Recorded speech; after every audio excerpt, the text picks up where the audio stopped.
Bonjour et bienvenue dans ce nouvel épisode du podcast Quantum avec Olivier Zrati, notre consultant expert data fact-checker, et moi-même, Fanny Bouton, toujours fan de la tech et geekette en chef. Alors, Hello. Olivier, on a encore eu plein d'actu ces 15 derniers jours, hein. Finalement, c'est devenu une vraie boîte de Pandore, ça ne s'arrête plus, hein. Le quantique, c'est vraiment fantastique. On a plein de choses à vous raconter. Alors, en premier, il y a un plan quantique israélien à 350 millions d'euros, la moitié allant à la recherche. Alors, par rapport au plan français et tout ça, qu'est-ce que tu peux nous en dire? Ce qui est assez étonnant avec le plan israélien, c'est que moi j'avais découvert l'annonce de ce plan vers le mois de décembre ou novembre dernier, donc ça veut dire il y Mhm. a à peine 2 3 mois. Mais à l'époque, c'était un plan qui était une proposition d'action des chercheurs. Donc en gros, c'était l'écosystème israélien, qui n'est pas forcément de très grande taille, mais qui s'était mis ensemble et qui s'était dit voilà ce qu'on veut. Il semblerait qu'à peine quelques mois plus tard, le gouvernement israélien ait acquiescé et donc lancé ce plan. Et effectivement, dans ce plan, il y a une moitié d'investissements qui sont dédiés au monde de la recherche. Donc c'est intéressant de voir le type d'investissement qu'ils font. Il est en phase avec je dirais, le niveau de maturité du sujet. Le monde du quantique, les technologies quantiques, quel que soit le domaine, hein, que ce soit les télécommunications, la métrologie ou le calcul, ce sont des domaines qui nécessitent encore de faire de très gros investissements dans la recherche fondamentale et la recherche appliquée. Et donc, on n'est pas que dans un modèle où il faut valoriser la recherche existante, il faut continuer à faire de la recherche sur le long terme. Et donc, l'approche du gouvernement israélien est intéressante. Alors, ça ne veut pas dire que les Français ne vont pas faire la même chose, mais ça rappelle que c'est important, quoi. Bon, super. Autre sujet, on enchaîne. Tu as fait un post sur les compétences du quantique. Quels sont les enjeux? C'était comment mettre un petit peu les nouvelles compétences et les nouveaux métiers ingénierie du quantique. Euh, je pense qu'il y a besoin de souplesse et de budget pour la formation aussi et la recherche. Pas que, justement, est-ce que tu peux nous redétailler un petit peu tout ce que tu as mis dans ce papier et pourquoi il faut lire? Je crois qu'il a très bien marché d'ailleurs, hein, ce papier. Tu as eu des bonnes Oui, stats. oui, j'ai eu plus de pages vues que lors du papier que j'avais fait sur le rapport Forteza au début du mois de janvier, pendant qu'on était au CES. Donc ça montre que les questions de formation et de compétences intéressent beaucoup, non pas simplement l'écosystème quantique, mais l'écosystème technologique en général. C'est une Mhm. question fondamentale de préparer les compétences de demain, dans ce sujet-là comme dans d'autres. Alors, bon, qu'est-ce que j'ai mis en avant dans le papier? Plusieurs éléments. Moi, j'ai essayé de comprendre un petit peu avec une approche court, moyen et long terme, quelles étaient les évolutions dans le temps des besoins en compétences. Parce que ces compétences vont être très différentes entre aujourd'hui, dans 5 ans et dans 10 ans. Mhm. Il est clair qu'aujourd'hui, on a besoin au moins de deux types fondamentaux de compétences. On a encore besoin d'avoir beaucoup de physiciens dans la physique fondamentale et notamment dans on va dire, la recherche appliquée pour faire des outils quantiques, hein, physique, hardware. Mhm. On a besoin d'ingénierie, c'est-à-dire d'une discipline qui est à la croisée des chemins entre les métiers de l'ingénieur et les métiers de la physique fondamentale, pour créer des dispositifs, hein, que ce soit des calculateurs quantiques, que ce soit les périphériques, que ce soit toute l'électronique qui est autour, la maîtrise aussi de sciences très variées comme la thermodynamique, la mécanique des fluides. Enfin, il y a beaucoup, beaucoup de sciences qui sont mises en jeu dans le cadre du quantique. Et puis, évidemment, il y a toutes les sciences de l'informatique, côté logiciel, algorithmique, théorie de la complexité. Donc, en fait, le nombre de compétences qu'il faut associer pour créer des solutions quantiques est absolument dingue. Et on a besoin d'avoir une très grande diversité de compétences. Alors, il se trouve que ces compétences-là, il y en a quelques-unes qui existent déjà en France, sur quelques centaines de chercheurs et quelques dizaines on va dire, d'ingénieurs qui sont impliqués dans les grandes entreprises. Mais on a Ouais. besoin probablement de beaucoup plus. Alors, dans le rapport Forteza, il y avait une estimation qui a été faite, qui était de dire, en gros, aujourd'hui, on a quelques centaines de chercheurs dans le domaine en France. Et idéalement, dans les 5 ans qui viennent, il faudrait quasiment multiplier par 3 à 4 cette volumétrie. Donc ça veut dire quoi? Ça veut dire qu'il va falloir lancer des cursus nouveaux sur les nouvelles disciplines qui apparaissent dans le domaine du quantique. Il va dans certains autres cas être nécessaire d'augmenter la capacité d'accueil de cursus existants, voire même de les densifier. Il va y avoir des approches aussi de mutualisation qui sont poussées notamment par les Mhm. hubs, les fameux hubs là, qui se mettent en place à Grenoble et à Paris-Saclay, enfin Paris-Saclay et Paris, qui vont consister à essayer de créer des cursus, souvent au niveau du bac plus 5, hein, du master, qui vont peut-être être mutualisés entre plusieurs écoles d'ingénieurs, voire entre écoles d'ingénieurs et universités. Donc il y a une rationalisation à mettre en place. Et puis il y a une autre vision à avoir qui est plutôt long terme, qui est de se dire que le jour où l'ordinateur quantique va marcher, quand je dis ça va marcher à grande échelle, avec capacité à faire tourner des algorithmes très puissants, on aura Mhm. besoin probablement de beaucoup plus de spécialistes du logiciel qu'aujourd'hui.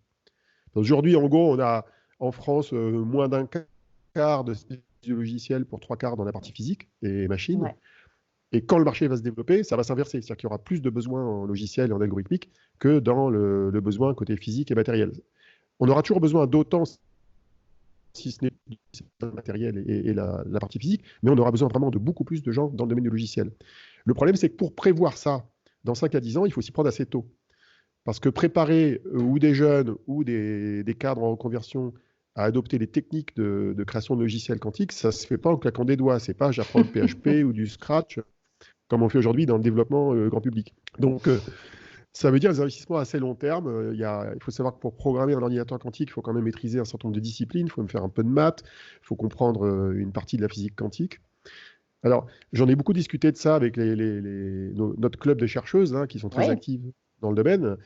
Pascal Sénard, Alexia Ofev, Hélène Cachefi, Eleni Diamanti.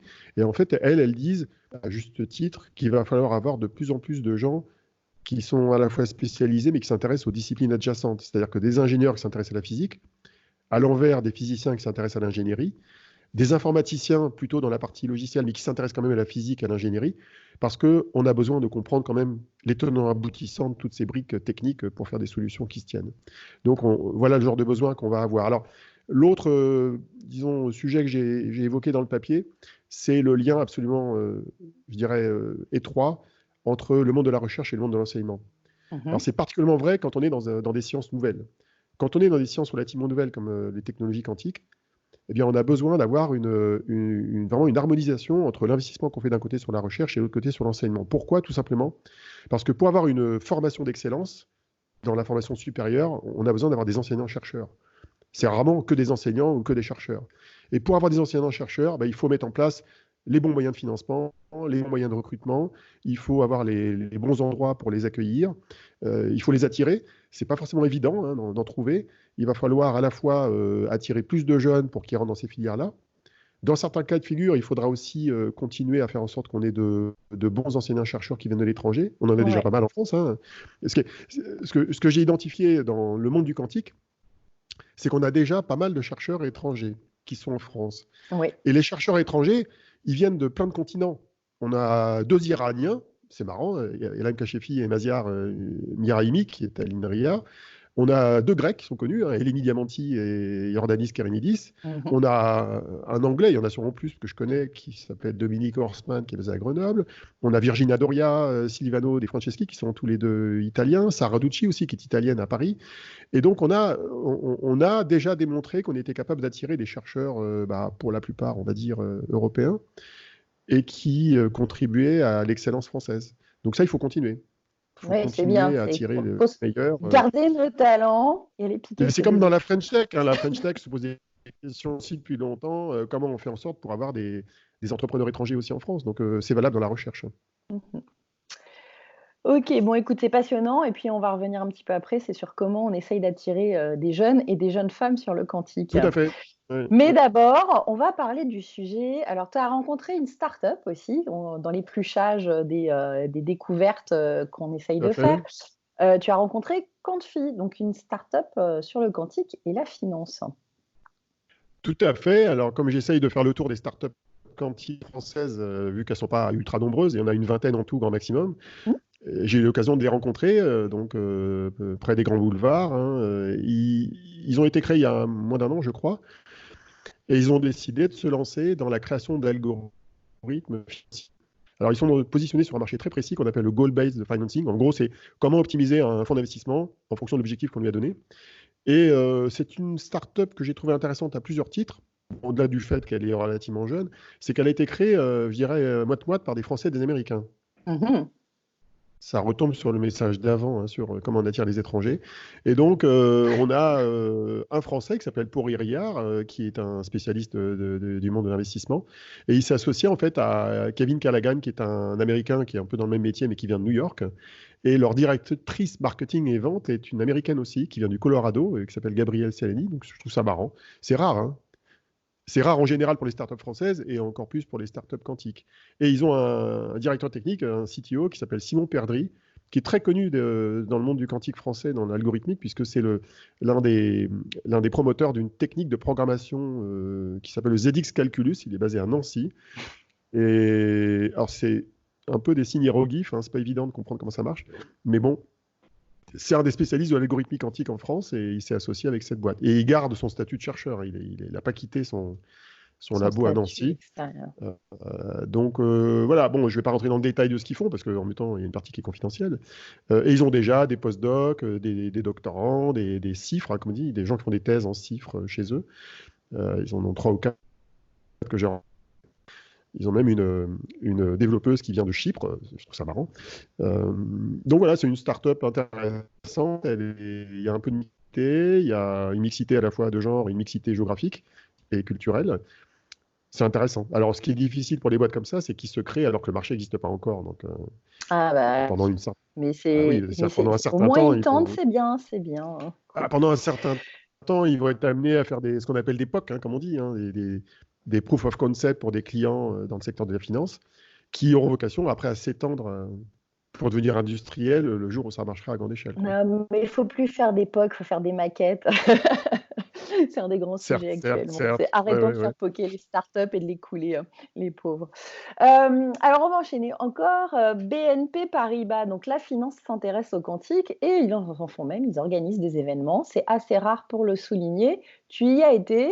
Est-ce que tu peux du coup nous raconter un petit peu comment ça s'est présenté? Oui, oui, je suis allé chez eux, donc dans un endroit qui est à Paris. Alors, je sais plus comment ça s'appelle. C'est un endroit d'innovation.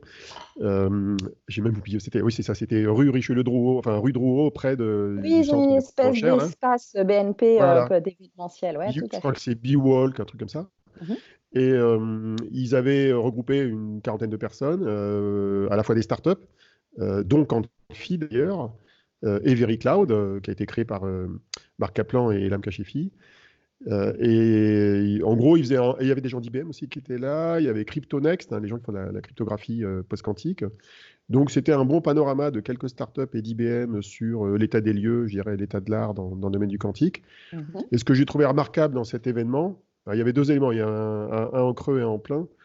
En plein, il y avait le fait que c'est une banque qui a déjà créé une sorte de communauté interne de gens intéressés par le monde du quantique, et ils auraient déjà à peu près une quarantaine de personnes dans la banque dans cette communauté. Quand même. Donc c'est intéressant de voir que de grandes entreprises françaises comme eux, ils ne sont pas les seuls, hein, c'est un peu pareil à la Société Générale où il y a ici une petite communauté. Donc c'est intéressant de voir qu'il y a déjà une quarantaine de personnes qui s'intéressent au sujet. Ça ne veut pas dire que ce sont des chercheurs à temps plein ou des développeurs, mais ce sont des gens qui sont sensibilisés au sujet, qui participent à la communauté, qui participent aux événements, qui se renseignent, qui essayent de études de cas disponibles sur le marché. Donc c'est pas mal. Alors en creux, il y avait le fait qu'il n'y avait pas beaucoup de femmes. Je crois qu'il y avait 2 femmes sur plus de 30 personnes. Oui, tu m'as Bon, c'est envoyé un une problème. photo et tu m'as dit que je cherchais l'erreur et tout de suite j'ai dit c'est quand même très white male 50. Voilà. Bon, mais en même temps, quand tu croises un sujet très scientifique, très technique, où il y a déjà peu de femmes, plus la banque, tu crées 2 handicaps qui s'accumulent, quoi. Donc il y aura du boulot pour, Il il y y a aura du encore du boulot boulot pour et on y travaille. mettre ça d'aplomb. Et on y travaille effectivement, voilà. Voilà. Alors, autre sujet dans l'aéronautique, etc. Airbus aussi, un bel événement, hein. Alors oui, oui, enfin un bel événement. Non, il se trouve que j'étais il y a 2 semaines, je crois il y a 12 jours à peu près, j'étais à Toulouse et j'intervenais pour parler du CES. Peu du Donc rien à CES. voir avec le quantique, rien à voir avec le quantique. Mais j'ai rencontré un gars que je connais bien qui s'appelle Karim Mouni, qui fait partie de l'équipe virtuelle du quantique chez eux, dans le monde de l'innovation et de l'IT. Et en fait, chez Airbus, ils ont déjà aussi une communauté d'une cinquantaine de personnes qui s'intéressent au quantique. Et d'ailleurs, Airbus a lancé un challenge quantique sous le leadership d'un certain Thierry Botter, Mhm. qui vise à la fois faire germer des projets quantiques en interne, dans l'entreprise et aussi chez des partenaires. Et donc, c'est le deuxième grand compte français qui se remue sur le sujet. Je trouve ça intéressant. Il y en a 2 autres qui sont très actifs en France, hein, sur le quantique. Il y a EDF, notamment avec Marc Porcheron, donc, qui est très actif pour la compréhension des applications du quantique dans les différents métiers de l'énergéticien. Et il y a aussi Total, que j'avais visité en décembre dernier. J'avais rencontré Marie-Noëlle Semeria, qui est leur directrice technique. J'avais rencontré une chercheuse en algorithmie quantique qui s'appelle Elvira Chichenina, pardon, qui développe des algos quantiques dans le domaine de l'énergie et des énergies renouvelables. Donc tout ça, c'est extrêmement encourageant parce que ça montre que des grandes entreprises françaises commencent vraiment à s'intéresser sérieusement à la question. Bon, très bien. Moi, je suis ravie parce qu'on sait que faut que ça avance et ça fait déjà 2 ans qu'on voit un peu plus qu'on est sur le sujet et ça a Oui, avancé, parce mais que pas encore si on assez. faisait le calcul, si je faisais le calcul de manière assez basique, je pense qu'aujourd'hui, il y a plus de gens concernés par le quantique dans les grandes boîtes françaises que de salariés ou de créateurs de start-up à l'étape. Non, mais aujourd'hui. Oui, oui. Alors que c'est pas forcément vrai pour d'autres nouvelles technos. Donc, c'est intéressant. Alors, ça veut pas dire qu'on est mauvais en start-up, puisqu'on est quand même le quatrième pays en nombre de start-up dans le monde, hein, dans le quantique, hein. Bon. Mais c'est On intéressant de voir reviendra qu'il y a sur le sujet, ce Olivier, type. parce que Ouais. le temps file et que tu es encore très bavard comme d'habitude et qu'on a Ah encore bon? 2 sujets à voir. On va parler Ouais. de notre petit débrief hier. On a été Oui, à 42 pour un événement qui était organisé par Sharon Schoeffer sur le sujet, c'est Startup for Teens et pas Startup tout for à fait. Teens Mhm. cette fois-ci.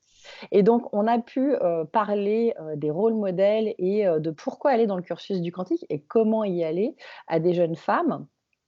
Et c'était bien intéressant. Alors, comment tu l'as vécu toi? Parce que c'est marrant un petit peu d'aller parler à ces jeunes filles et de leur raconter, le sujet. Il faut vulgariser, mais il faut aussi, leur montrer que c'est très scientifique et c'est des beaux moments, hein, c'est hyper intéressant. Toi, Ah, comment moi, je tu le trouve que c'est vis? enthousiasmant. C'est enthousiasmant. On l'avait déjà fait, tu te rappelles, en septembre avec Magic Makers. Donc Exactement. finalement, c'était un peu une redite de ça. Sauf que là, cette fois-ci, on avait des parents aussi qui étaient là. Oui, On avait un mélange de parents et de jeunes qui étaient entre la quatrième et la terminale. Bah, moi, ce que j'en ai comme expérience, c'est que, un, ça s'est bien passé. On les a gardés jusqu'à la fin, alors que ça durait 1 heure et demie. Donc ça veut dire qu'on arrive à pas les tuer, quoi. on arrive à faire Et du fun trois, sur le quantique. voilà, on arrive à faire du fun.